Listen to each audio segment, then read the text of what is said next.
If you've been hesitant about maybe diving deeper into creative pursuits, maybe feeling like there's been more procrastination on learning more about spiritual interests, or working through anxiety around meetings, working with, or collaborating with new people, then this very grounding full moon in the earth sign of Virgo is for you. Now, this is the type of lunation that spotlights where we've been holding on to any sort of insecurities or fears that aren't really grounded in reality. And with Uranus playing such a big role this time, it will offer us a lot of support when it comes to embracing change and having more chance encounters with people who can become longtime friends and partners. By the way, hello to my friends. This will be a reading for the upcoming full moon in the very practical earth sign of Virgo. I make videos like these along with spiritual growth, wellness, and other astrology videos. So if you haven't already, hit that subscribe button and let's dive in. The full moon in general is seen as a monthly auspicious time for reflecting upon what has and hasn't been working for us and releasing what no longer serves us. It also offers a lot of energetic support around expressing ourselves, connecting with others, and tapping into our intuition. This is because the moon strongly impacts our inner worlds. And just as we see that the moon raises the tides, so too can it raise our emotional and intuitive abilities. So while the full moon can feel like a higher energetic time in general, if we choose to do certain things in alignment with this energy, it can often prove to be pretty effective. So this is why you see people doing full moon rituals, where you see that they take time to reflect upon the highlights, challenges, and lessons over the previous 2 weeks since the new moon at the beginning of the lunar cycle, or even 6 months. They'll usually focus on themes around whatever sign that the moon is in. Well, this moon will be in Virgo. And they write out anything that they're ready to release that no longer serves them on their journey after they've gotten reviewed and gotten more clear on what direction they're continuing to go on. Full moons are also powerful times in general for expressing ourselves and going deeper into self-exploration. So this can be through artistic expression, talk therapy, journaling, or opening up to loved ones that you feel called to do so with. Now, when we specifically see a full moon in the sign of Virgo, it can often bring a very grounding energy for people, offering a sense of practicality and clarity around what really matters. Now, we can usually use this Virgo energy to take steps towards creating a more organized, a more efficient, and a more productive life, and reflecting on anything that might be a hindrance to that. Now, with the support of Uranus, which we'll talk more about when we cover transits, it can feel a lot easier during this time to embrace change and try new things without fear of failure. So that can be really good for anybody who's been kind of like just feeling a lot of this winter energy, maybe like the whole New Year's resolution vibes didn't resonate with you and we're getting this taste of spring coming up. This Virgo full moon is really facilitating that energized step forward without as much sort of roadblocks or friction in that process. All right, so next up, in terms of transits happening at the time of this lunation,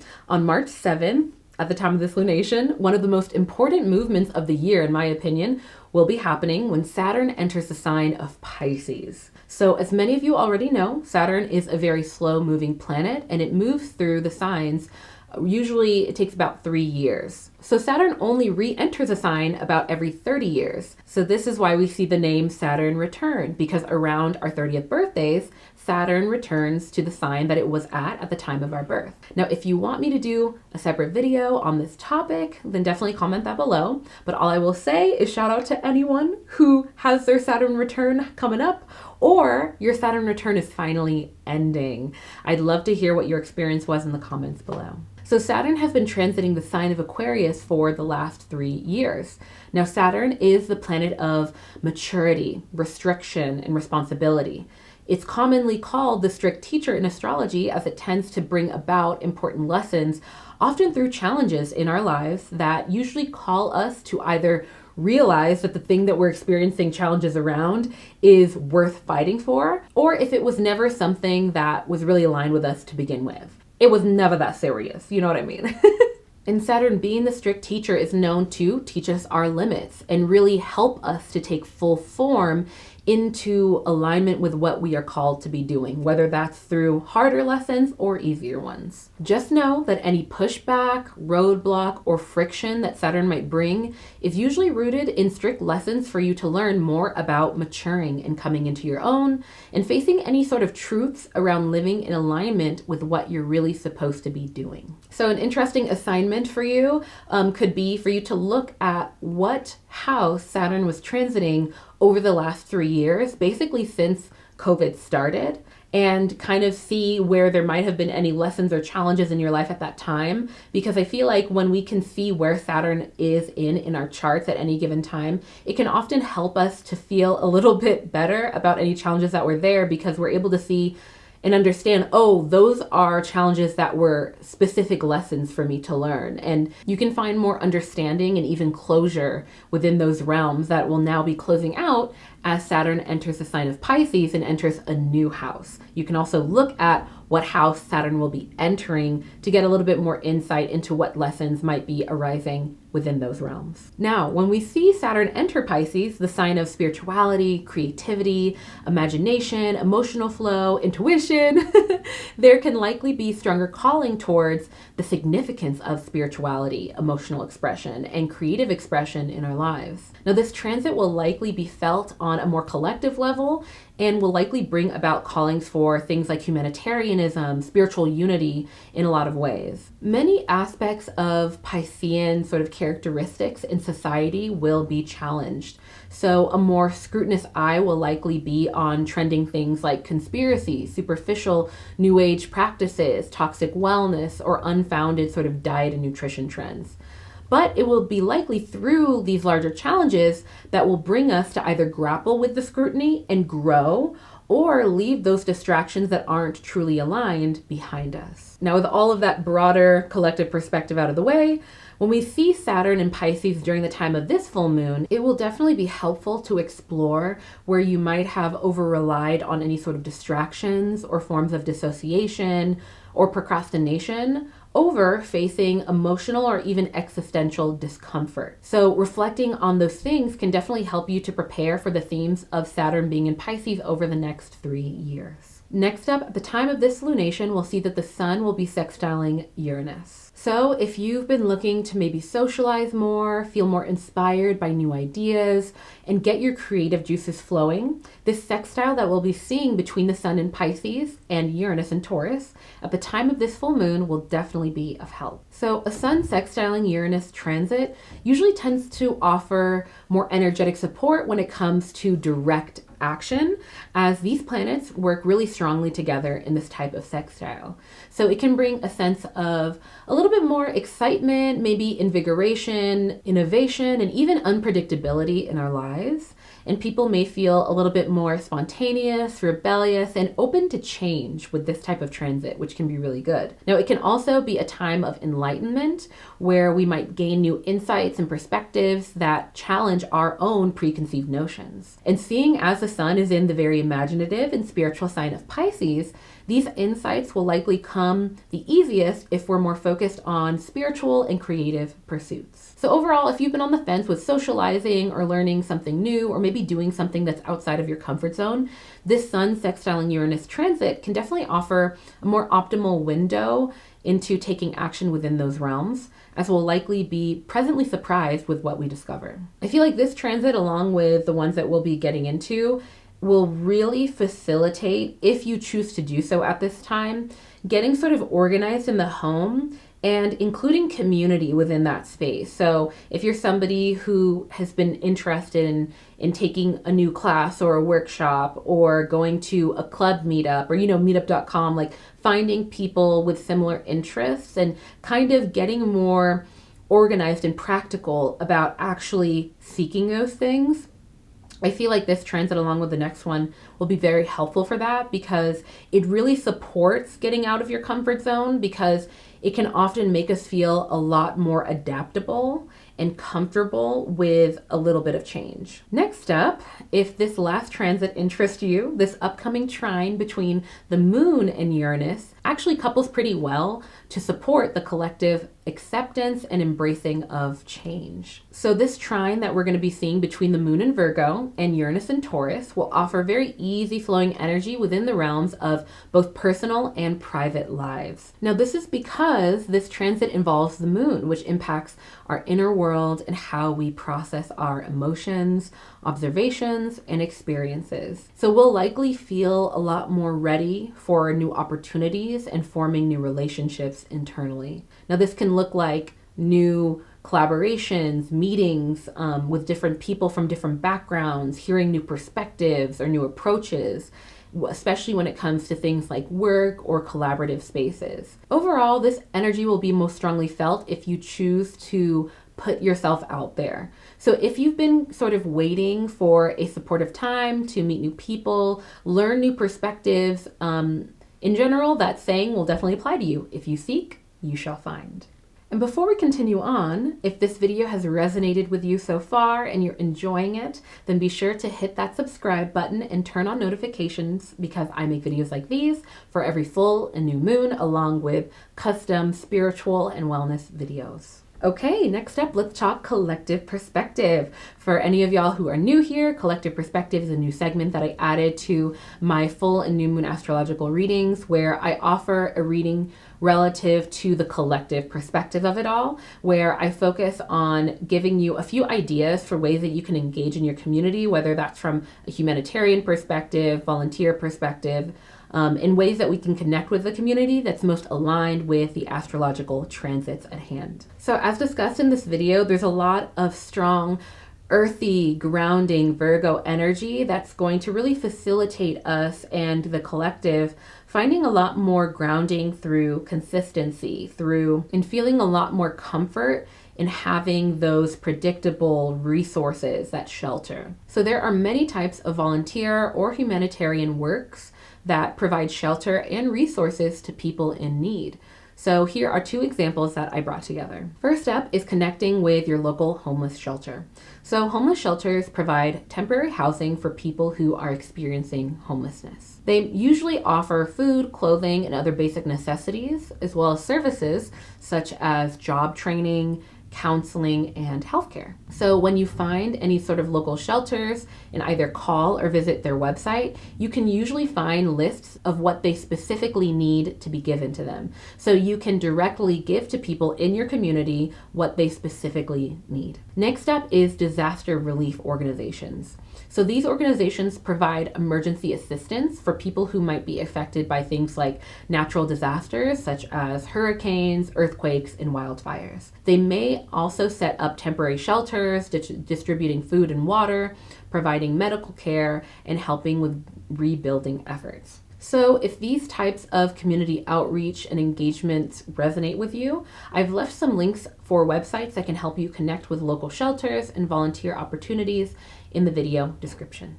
All right, next up, let's talk full moon rituals. So if you're looking to do a full moon ritual where maybe you are releasing what no longer serves you, or maybe you're setting new intentions and you're feeling energized to get clear on what direction you want to go next, utilizing the very cleansing and illuminating cosmic spotlight, that being the full moon, then focusing on themes around qualities of Virgo will be very helpful at this time. Aligning with this Virgo energy can really help us to take steps towards creating a more organized, efficient, and productive life. So specifically reflecting on anything that might be a hindrance to those themes can be very helpful at this time. Virgo energy is all about the divine feminine. It's all about abundance. It's about nature, again, getting grounded. It's about finding divine organization, that divine pattern in nature that we see where things flow in and out. And I feel like a lot of times there is that suggestion, which I'll give to you, which is getting organized. I think that we associate that with modern day organization, which is like Monday I do this, Tuesday is that, at 9 a.m. I do this. And I want to offer you a different perspective on organization, and that is finding what works for you. Really embracing progress over perfection and looking at how you can find relative order in your life that's in alignment with who you are. A great example of this is that might resonate with you at this time if you're looking to set some intentions and reflect upon any hindrance in getting more organized and finding some level of consistency in your life. Is for me, I had wanted for so long to be more active, to get into movement, into walking, and to have some level of a routine around that. But I have never been the type of person to have something where I've been able to really show up every single day. And so what worked for me was committing to walking 2 times a week, any day of the week that worked for me. And doing that allowed me to, sometimes I walked Monday, Tuesday, sometimes I did it at the end of the week. Sometimes I felt energized and I did more. But because I didn't keep myself to a specific schedule, like a tight schedule, I'll rephrase that, it gave me a lot more freedom. I'm an air sign. I have too much air sign in my chart. So maybe this doesn't resonate with you. Maybe it does if you do have air sign in your charts. I don't know. But I just want to give you that example of what worked uniquely for me. And through doing that simply twice a week, whenever felt right for me, it built my confidence because I was keeping promises with myself. And now today, I find it very easy to do full workouts 3 times a week on set days. And it was building up to that. It was finding that sense of groundedness in a routine that worked for me that really set that action into motion and created momentum around that consistency. So that was a little long-winded, but I wanted to, share my experience, and I hope that might motivate you in some way if you are looking for that right now. All right, and finally, let's get into these full moon writing prompts. So if you have your Auralign Astrology Planner, go ahead and flip over to the dedicated full moon journal prompt area of your planner. It's at the end of the month of March, and you can go ahead and write it there. What I will do is I will just read out the writing prompts to you, and I will also have them written out in the description box so you can grab them there.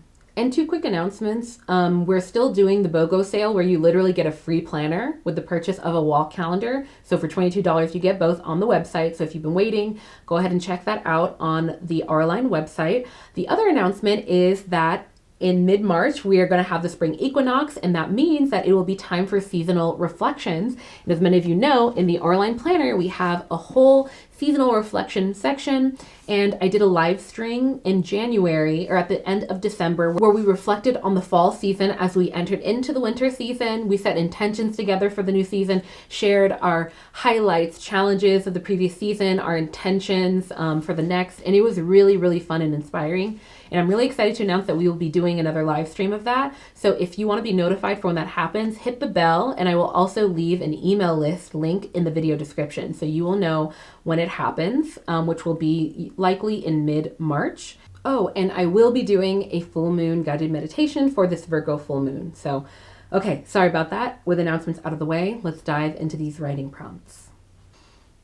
When things feel hectic, what makes you feel grounded back into your body and the moment?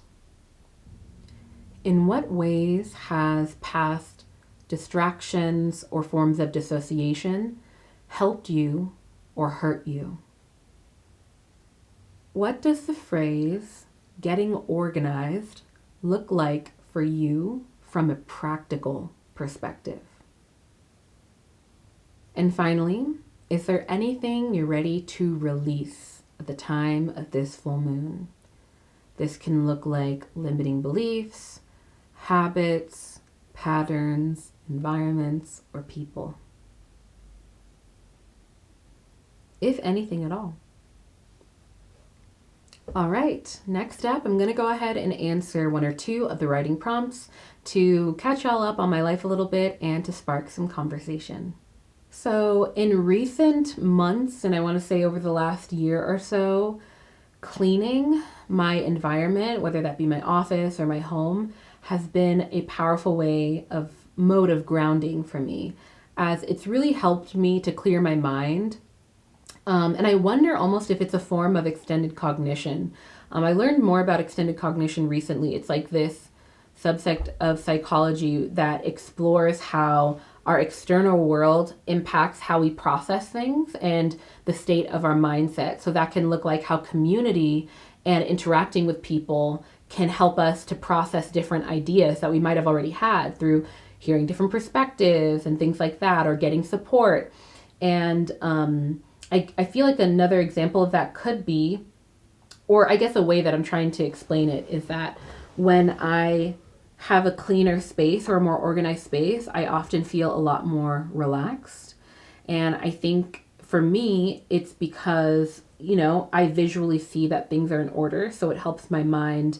There's nothing in my environment that's subconsciously sort of signaling to me, this needs to get done. Does that make sense? I feel like that explains it a lot better. I also feel like through putting down my phone, maybe putting it away oftentimes, has also helped me to get grounded into the moment, as well as my body, because I'm looking at these objects that are right in front of me in the moment. Same with cooking and things like that. I just noticed that it's really helped me to stay grounded. I would love to know what helps you stay grounded as well. It's just so fascinating also to see the mounting evidence, the scientific evidence around breath work. And I think one of my favorite things, I'm a Gemini in so many placements. I love devouring information, but my favorite form of information is when new research comes out verifying centuries old historical traditional modalities of nutrition and spirituality and wellness. And a great example of that is a lot of the research that's come out around breath work and how it really stimulates the vagus nerve, and it can help our body move out of fight or flight mode and into rest and digest mode for our nervous system. It can help us to get into the present moment. It brings more oxygen to the brain. It lowers stress hormone release. And there's a very specific reason why in all of my meditations that I do, I always take a time to remind people if they find that our mind is wandering. I just remind y'all that's okay. It's what the mind does. And it's through resting our awareness on the sensation of the breath, which is this fundamental action of the body, even when it's at rest, that we can ground ourselves back into the moment. Anyway, I know I'm preaching to the choir. I know y'all are on that breath work meditation game. And if you aren't, you understand a lot of the benefits of it, I'm pretty sure. Anyway, I'm going to go ahead and end this video here. If you made it to the end, I invite you to comment 3 mountain emojis. I think I might do some form of a mountain guided meditation for this full moon. So I'm really excited to release that. It'll likely come out the day before the Virgo full moon. Quick announcements. Again, we're having a sale on the planners. It's still going on where if you buy a wall calendar, you get a free planner. So super dope. And it's right in time for the upcoming zodiac new year, the spring equinox. So that'll be really cool. If we have it all together, we can journal together on the live stream and reflect together. I'm so excited about that. Again, I'm going to be doing that live stream. It'll happen mid-March. And that's it. I am sending you all of my love. All right, I'll see you in the next one. I will end this with my favorite quote. And that is, be gentle with yourself. Because life is about the journey, not the destination. All right.